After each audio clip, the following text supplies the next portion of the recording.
എല്ലാവർക്കും നാത്തൂൻ സ്പൈസ് വേൾഡിൻ്റെ പുതിയൊരു വീഡിയോയിലേക്ക് സ്വാഗതം. നിങ്ങളെല്ലാവരും സുഖമായിട്ടും സുരക്ഷിതരായിട്ടിരിക്കുന്നു വിശ്വസിക്കുന്നു. ഞങ്ങളെല്ലാവരും സുഖമായിട്ടിരിക്കുന്നു. അപ്പോൾ പതിവ് പോലെ ഇന്നൊരു day in my life video ആണ്. അപ്പോൾ നമുക്ക് സമയം കളയാതെ വീഡിയോയിലേക്ക് പോയാലോ.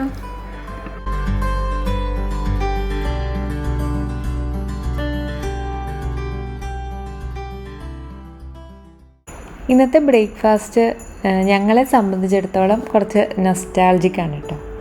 അപ്പോൾ ഗോതമ്പ് ദോശയാണ് ഉണ്ടാക്കുന്നത്, പക്ഷേ അതിലൊരു വ്യത്യസ്തതയുണ്ട്.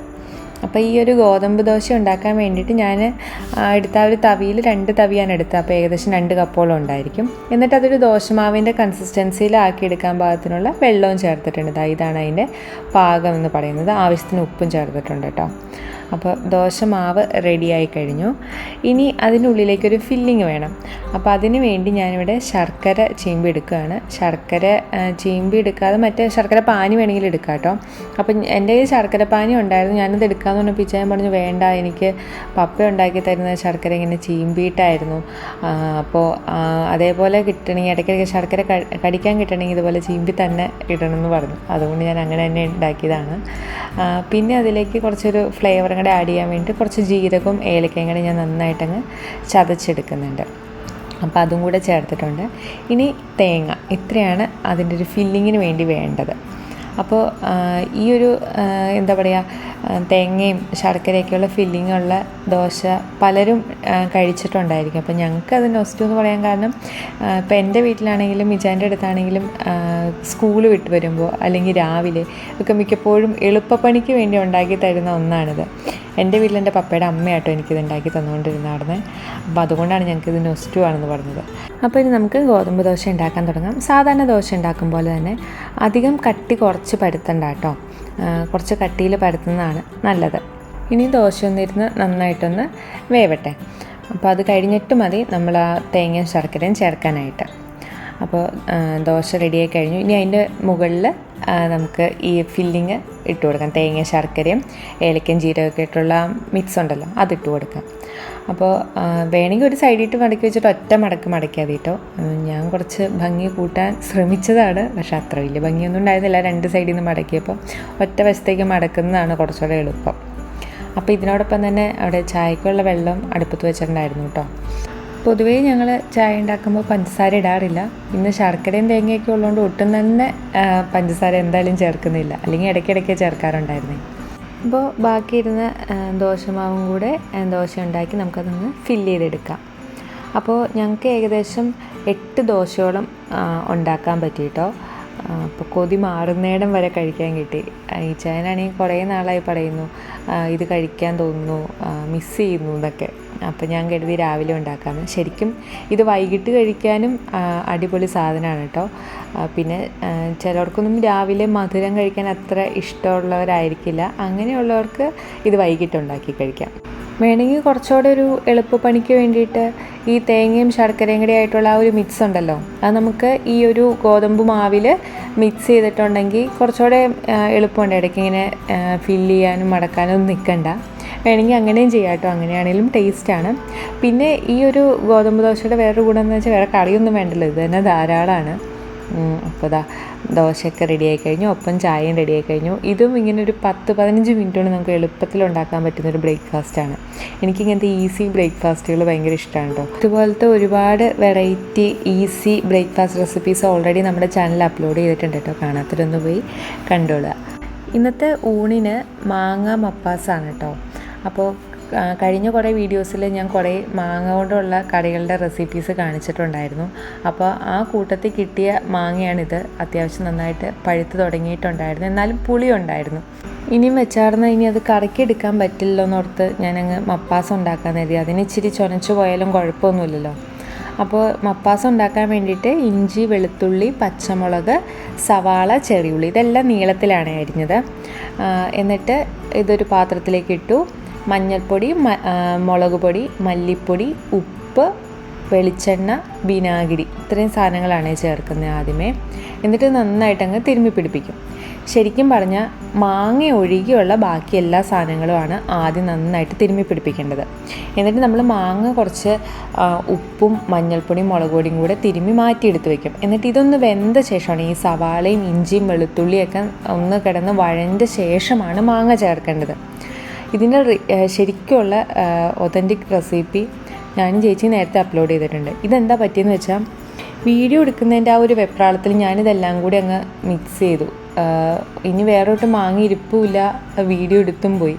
അതുകൊണ്ട് പിന്നെ ആ മാങ്ങ തിരിച്ചെടുത്തില്ല, ഇങ്ങനെ തന്നെ അങ്ങ് വെച്ചേക്കാമെന്ന് കരുതി. ഇങ്ങനെ വെക്കുമ്പോഴൊരു പ്രശ്നം എന്താണെന്നറിയോ, ഒന്നാമത് അത്യാവശ്യം നന്നായിട്ട് ചൊനച്ച മാങ്ങയാണ്. അപ്പോൾ അത് വേവിക്കാൻ വെക്കുമ്പോൾ ഉള്ളി വഴണ്ട് വരുന്നതിന് മുമ്പേ മാങ്ങ അങ്ങ് വെന്ത് പോയിട്ടങ്ങ് കലങ്ങിപ്പോയി. ശരിക്കും ഇങ്ങനെ അല്ലാട്ടോ ഉണ്ടാക്കേണ്ടത്. അതിൻ്റെ ശരിക്കുള്ള റെസിപ്പിയുടെ വീഡിയോയുടെ ലിങ്ക് ഞാൻ ഡിസ്ക്രിപ്ഷൻ ബോക്സിൽ ഇട്ടേക്കാം. ഇതെനിക്കൊരു മണ്ടത്തരം പറ്റിയതാണ്. എന്നെപ്പോലെ വേറെ ആർക്കും മണ്ടത്തരം ഇനി പറ്റരുത് കേട്ടോ.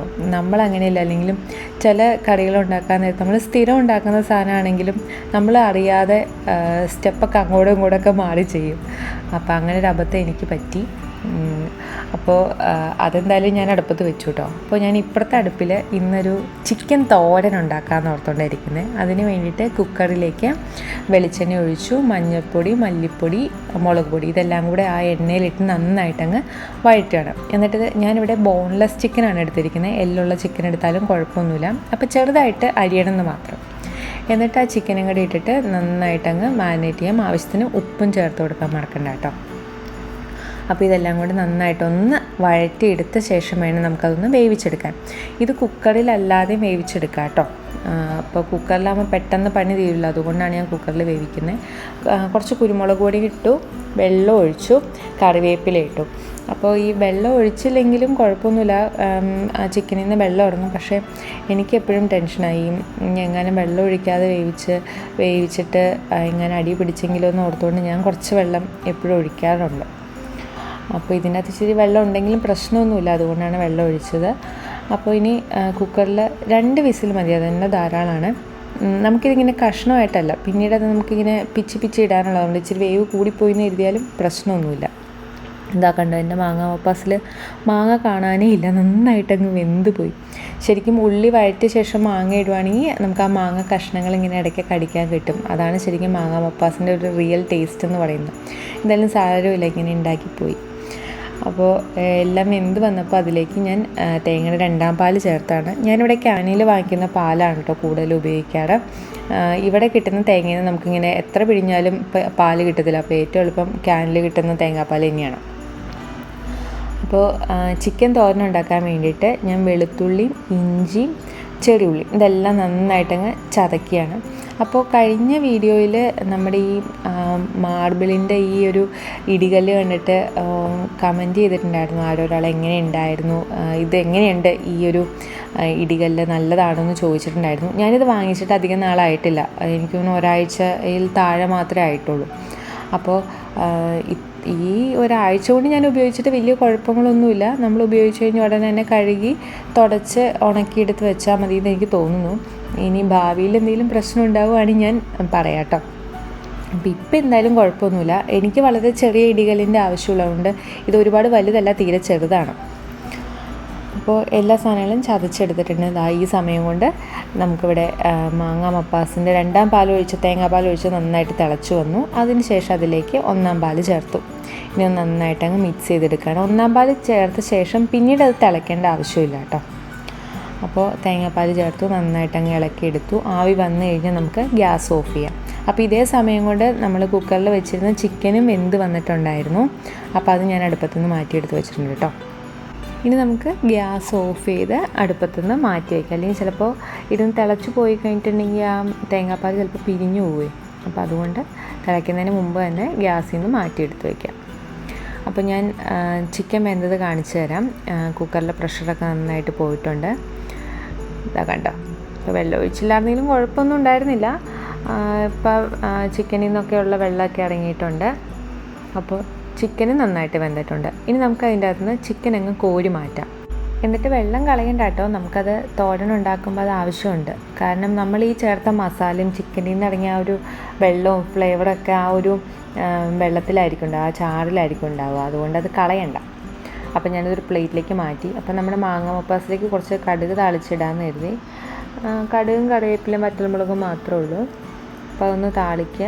എന്നിട്ട് അതും കൂടെ നമുക്ക് മാങ്ങ മപ്പാസിലേക്ക് ചേർത്തിട്ട് ഒരു 5 മിനിറ്റ് മൂടി വയ്ക്കാം. അപ്പോൾ നല്ലൊരു ഫ്ലേവർ വരും. കായും ഇച്ചിരി സ്റ്റെപ്പൊക്കെ അങ്ങോട്ടും ഇങ്ങോട്ടും മാറിയെങ്കിലും കറിക്ക് ടേസ്റ്റ് ഉണ്ടായിരുന്നു കേട്ടോ. അവസാനം ഞാൻ കുറച്ച് ഗരം മസാല കൂടെ ചേർത്തു കേട്ടോ.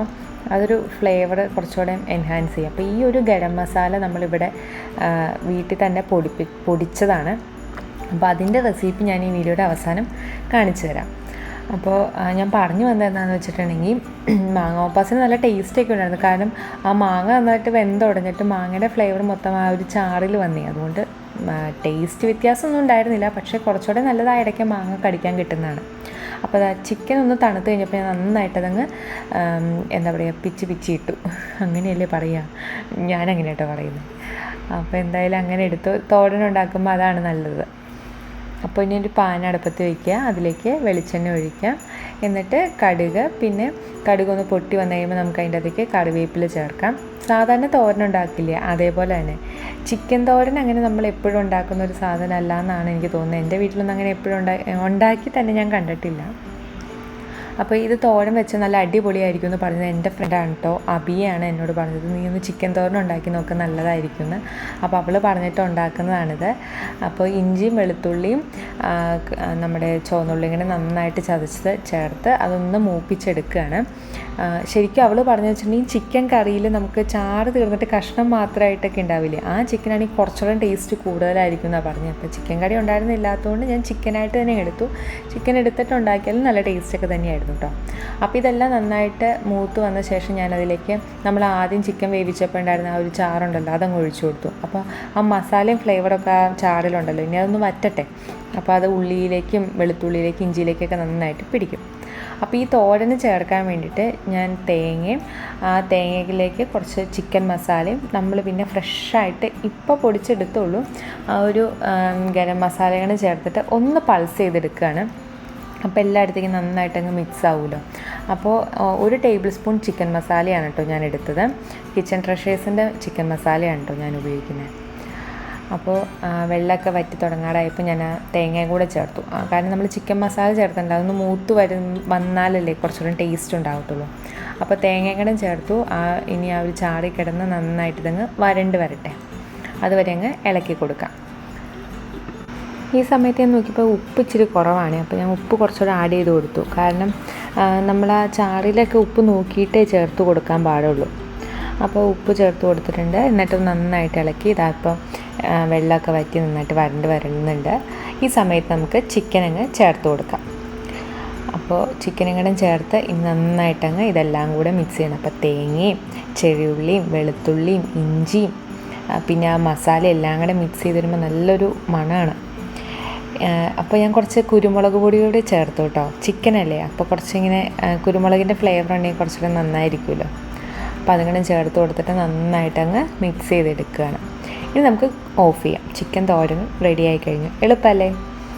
അപ്പോൾ അടിപൊളി ഒരു ചിക്കൻ തോരനും ഇച്ചിരി പാളിപ്പോയ മാങ്ങ മപ്പാസുമാണ് ഇന്നത്തെ എൻ്റെ ഊണിനുള്ളത്. അപ്പോൾ ഇന്ന് മട്ടേരി അല്ല കേട്ടോ, പാർബോയിൽഡ് റൈസാണ്. അപ്പോൾ ഈ കറികൾക്ക് പാർബോയിൽഡ് റൈസായിരിക്കും കുറച്ചുകൂടെ ടേസ്റ്റ്. അപ്പോൾ ഇതെല്ലാം കൂടെ കൂട്ടിയിട്ട് നല്ലൊരു പിടിക്കട്ടെ. എന്തായാലും ഈ ഒരു കോമ്പിനേഷൻ കിടുവാണ് കേട്ടോ. നിങ്ങളൊന്ന് ട്രൈ ചെയ്ത് നോക്ക്, തീർച്ചയായിട്ടും ഇഷ്ടപ്പെടും. അധികം സമയമൊന്നും വേണ്ടല്ലോ 2 കറി ഉണ്ടാക്കിയെടുക്കാനായിട്ട്. ഒന്നുണ്ടാക്കി നോക്കട്ടോ. അപ്പോൾ ചിക്കൻ തോരൻ റെസിപ്പി പറഞ്ഞു തന്ന അബിയയ്ക്ക് താങ്ക്സ്, അടിപൊളിയായിരുന്നു കേട്ടോ. ഇതേപോലെ നിങ്ങൾക്കും അറിയാവുന്ന റെസിപ്പീസോ അല്ലെങ്കിൽ ഞങ്ങൾ ഉണ്ടാക്കി കാണാൻ ഇഷ്ടമുള്ള വിഭവങ്ങളോ ഒന്ന് കമൻറ്റ് ചെയ്തേരെ നമുക്കതൊക്കെ വീഡിയോയിലൂടെ പങ്കുവയ്ക്കാം.